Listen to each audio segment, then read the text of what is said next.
we changed names of diagnoses.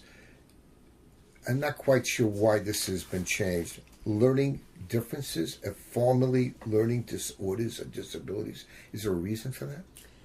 Well, everyone's got a lobby now, and there are the Learning Disability Association of New York City, which is one of the most powerful ones, but they're all over the country, and it's a double-edged sword. On one hand, they more and more want to get these things recognized as problems where they might either be able to get some extra services at school or even perhaps Social Security income, that the child is disabled in some way and they need special services, so more extra income. On the other hand, they don't want it stigmatized. So they want professionals to, instead of use the term learning disorders or disabilities, which has in their mind a negative connotation, they want to say it's a learning difference. Now, there's been some research to show that there is some support for this, that sometimes the child really just learns differently, and the usual thing being a visual learner, because in school so much is auditory. So there they have a point that if someone happens to be more of a visual learner, are they really learning impaired, or is it just they learn in a different way?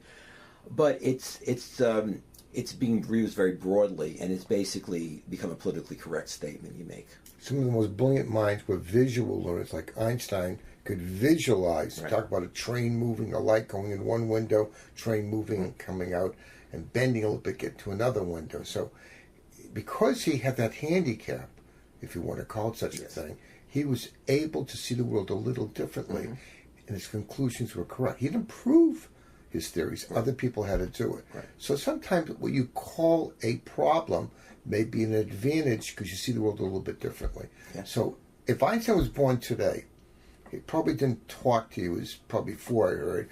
Didn't walk to his 2. He'd probably be in special ed. Is that correct? Yes. He'd probably be in not only special ed, but a intervention program when he was about 2.5 years old. This tells you that sometimes you can't prejudge everything you see the same way. Is that correct? Yes. And I think it's very important for parents who are listening to this to not become discouraged, because when their child starts to have some developmental delays, and if there's enough of them, they will get classified enough to get into a special intervention program. And usually sometimes they can fly. Some of these kids will just fly and mature and blossom. Doesn't mean their child is going to be like this for life. I got a bunch of kids, we put on charts, they're dyslexic, this and that. They legitimately have these things. And of course, we don't need any more lawyers. A bunch of them are lawyers. So they tell the secretary, they dictate. They don't even write because they're terrible writers. And you know, maybe it's a little bit of a handicap, but they try to prove themselves even more. Maybe they were more successful because I don't want to be labeled this, and here I am a successful lawyer. Of course, we don't need any more lawyers, but we get more lawyers.